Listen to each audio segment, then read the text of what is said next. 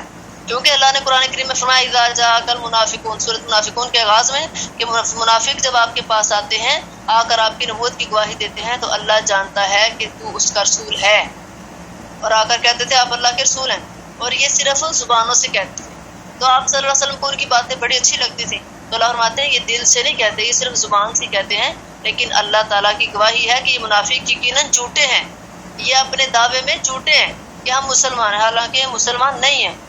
اور پھر اللہ نے فرمایا کہ یستخفون من الناس ولا یستخفون من اللہ، یہ لوگوں سے تو چھپ جائیں گے لیکن اللہ سے نہیں چھپ سکتے، لوگوں سے اپنے نفاق کو چھپاتے ہیں، اللہ سے نہیں چھپا سکیں گے۔ اور اسی طرح الد الخصام کے معنی لغت میں سخت ٹیڑھا ہے، سخت جھگڑالو، بہت الٹا قسم کا ٹیڑھا قسم کا آدمی ہے۔ اور جس طرح سورۃ مریم میں اللہ نے فرمایا وَتُنذِرَ بِهِ قَوْمًا لُدًّا، کہ تو اس قرآن کے ذریعے سے جھگڑالو قوم کو سمجھائے۔ یہی حالت منافق کی ہے کہ وہ اپنی حجت میں جھوٹ بولتا ہے اور حق سے ہٹ جاتا ہے، سیدھی بات چھوڑ دیتا ہے، اور افطرا اور بہتان بازی کرتا ہے اور گالیاں نکالتا ہے۔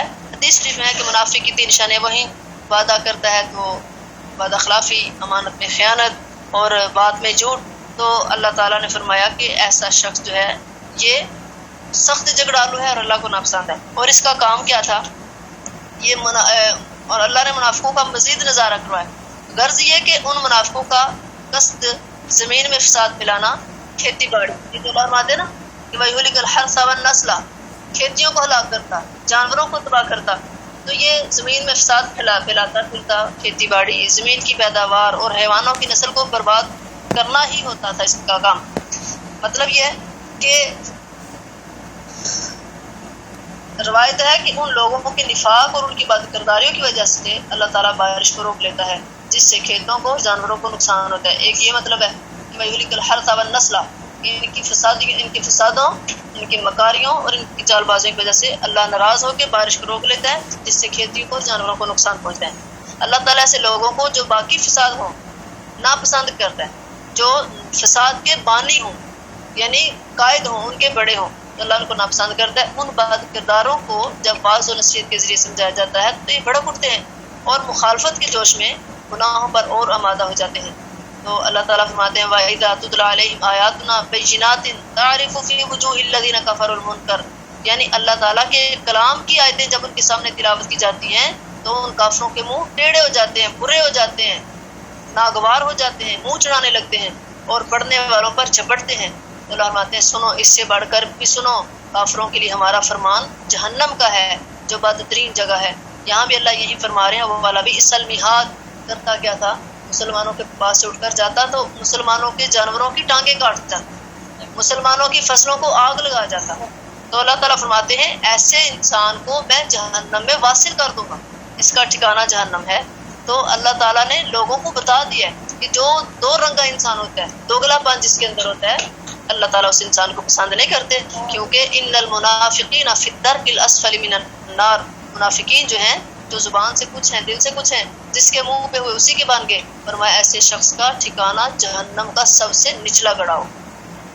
اللہ ہم سب کو محفوظ فرمائے۔ تو یہ جو لوگ تھے منافقین، حضرت خبیب رضی اللہ عنہ، حضرت زید رضی اللہ عنہ، میں نے آپ کو بتایا تھا نا کہ ان کو دھوکے کے ساتھ نبی صلی اللہ علیہ وسلم کے پاس سے لے کر آئے تھے کچھ کافر کہ ہمارا علاقہ جو ہے وہ مسلمان ہو گئے، تو آپ کسی نامور شخص کو یا کسی عالم کو ہمارے پاس بھیجیں تاکہ میں آ کر دین سکھائیں۔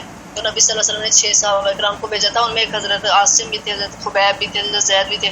تو 4 کو انہوں نے راستے میں ہی، 3 کو ایک مقام پہ شہید کر دیا، ایک کو آگے جا کے ان کے ہاتھ ذرا ڈھیلے باندھے ہوئے تھے، انہوں نے اپنے ہاتھ خود نکال لیے، تو جم کر مقابلہ کیا تو صحیح، لیکن پھر وہ شہید ہو گئے، اور ان ظالموں نے ان کا قیمہ بنا دیا تھا حضرت عاصم رضی اللہ عنہ کا۔ پھر اس کے بعد حضرت زید اور خبیب رضی اللہ عنہ کو مکہ میں لا کے انہوں نے بیچا تھا کہ بدر میں انہوں نے جن جن کے والدین وہ باپوں کو، بھائیوں کو، بیٹوں کو، خامدوں کو قتل کیا نا، اب وہ ان کو خریدیں اور ان سے بدلہ لیں۔ تو حضرت زید اور خبیب رضی اللہ عنہ کو مکہ میں ساری دنیا کے سامنے سارے مکہ والوں کو اکٹھا کر کے سولی چڑھایا گیا تھا اور ان کو شہید کیا گیا تھا۔ تو یہ جو ظالم لوگ تھے منافق، ان کے بارے میں ان کی برائیاں بیان کرتے تھے، تو اللہ نے اگلی آیت میں ان کی شان بیان کر دی، وَمِنَ النَّاسِ، اور لوگوں میں سے بعض، من وہ شخص ہے، فرمایا لوگوں میں سے کوئی آدمی ایسا بھی ہے، یشری جو بیچتا ہے، نفسہ اپنی جان کو، ابتغاء چاہنے کے لیے، مرضات اللہ، رضامندی اللہ تعالیٰ کی، اللہ اور اللہ تعالیٰ رؤوف بالعباد، شفقت کرنے والا ہے ساتھ اپنے بندوں کی۔ اوپر کی آیات میں اس شخص کا بیان ہوا ہے جو طلب دنیا کی خاطر دین اور ایمان کو بیچ دیتا ہے، دنیا کی خاطر ایمان کی بھی پرواہ نہیں کرتا، دین کی بھی پرواہ نہیں کرتا، ان کو بیچ دیتا ہے۔ اب اس آیت میں اس شخص کا بیان ہے جو طلب دین کے لیے، دین کو حاصل کرنے کے لیے دنیا کو قربان کر دیتا ہے۔ یہ آیت حضرت صہیب رضی اللہ عنہ، حضرت عمار رضی اللہ عنہ، حضرت بلال اور دیگر صحابہ کرام کے بارے میں نازل ہوئی جن کو کفار نے سخت سزائیں دیں، مگر وہ اسلام اور ایمان پر ثابت قدم رہے اور کبھی بھی انہوں نے کلمہ کفر زبان سے نہیں نکالا۔ اسلام کو قبول کرنے کے بعد انہوں نے کبھی بھی اسلام کے اندر سے نکلنا پسند نہیں کیا۔ اللہ اکبر۔ مگر وہ اب حضرت صہیب رضی اللہ عنہ کے متعلق مروی ہے کہ جب وہ ہجرت کرنے لگے تو مشرکین نے کہا کہ اپنا مال لے کر تم نہیں جا سکتے، یہ بہت امیر ترین آدمی تھے۔ جب یہ ہجرت کرنے لگے تو کافروں نے کہا کہ تم اگر ہجرت کرنا چاہتے ہو، مکہ سے جانا چاہتے ہو، تو جو تمہارا مال ہے، سامان ہے، مکان ہے، وہ تم نہیں لے کے جا سکتے۔ انہوں نے کہا اچھا اگر یہ بات ہے تو جاؤ فلاں میرے گھر کے فلاں کونے میں فلاں جگہ پہ میرا خزانہ دفن ہے، سارا نکال دو، میں اللہ اس کے رسول کی طرف ہجرت کر کے جا رہا ہوں۔ تو چنانچہ وہ سارا مال و متاع چھوڑ کر مدینے چلے آئے۔ تو اس پر یہ آیت نازل ہوئی اور نبی صلی اللہ علیہ وسلم نے فرمایا کہ صہیب کو سودے میں نفع ہوا ہے، جو سودا اللہ سے کر کے آئے ہیں اس سودے میں ان کو بڑا نفع ہوا ہے، یعنی انہوں نے سارا کچھ کھو کے بھی کچھ بھی نہیں کھویا۔ یہ جس کو اللہ اس کا رسول مل گیا اس کو ساری دنیا کی نعمتیں، خزانے مل گیا، آخرت مل گئی۔ تو اب یہ جو حضرت خبیب اور حضرت زید رضی اللہ عنہ تھے، جب ان کو شہید کرنے لگے تھے تو ان کے اندر اتنا ایمان تھا، وہ کافروں نے جب ان کو للکارا کہ اگر اب بھی تم اسلام کو چھوڑ دو تمہاری جان چھوٹ جائے گی، تو انہوں نے بھی للکار کے کہا باطل کے پجاریوں تم یہ سمجھتے ہو کہ آج ہم تم سے ڈر جائیں گے؟ وہ آواز ہمیں روک نہیں سکتی جو غار حرا سے آئی تھی، وہ آواز ہمیں روک نہیں سکتی۔ باطل کے پجاریوں تم ہمارا کچھ نہیں بگاڑ سکتے، اگر آج ہماری موت لکھی ہوئی ہے تو ہم اپنے رب کے پاس جانا پہلے ہی بڑا پسند کرتے ہیں۔ اور صحابہ کرام کی للکار یہ ہوتی تھی ہمیں شہادت سے ایسی محبت ہے جیسے تمہیں شراب سے محبت ہے۔ اللہ تو اللہ تعالیٰ فرماتے ہیں ایسے لوگ جو ہیں اللہ ان کے ساتھ شفقت کرتا ہے، ان کا ٹھکانہ جنت ہے۔ اللہ نے جن کو جنت کی شکریہ دے دی، اللہ سے دعا ہے کہ اللہ تعالیٰ ہم سب کو بھی انہی کے نقش قدم پر چلنے کی توفیق دے، جیسے انہوں نے اپنے جان مال کی گھر بار کی قربانیاں دی، اپنے بچوں کی قربانیاں دی، اللہ ہمیں بھی ان جیسا نیک بنائے اور ان کی سیرت پر چلنے کی توفیق دے۔ اللہ ہم سب کے گناہ معاف فرمائے، جتنے بھی بیمار ہیں اللہ سب کو شفا دے، اللہ ہمیں بھرپور اپنی عبادت کرنے کی توفیق دے۔ آمین ثم آمین۔ سبحانک اللہم وبحمدک، نشہد ان لا الہ الا انت، نستغفرک ونتوب الیک۔ السلام علیکم ورحمۃ اللہ وبرکاتہ۔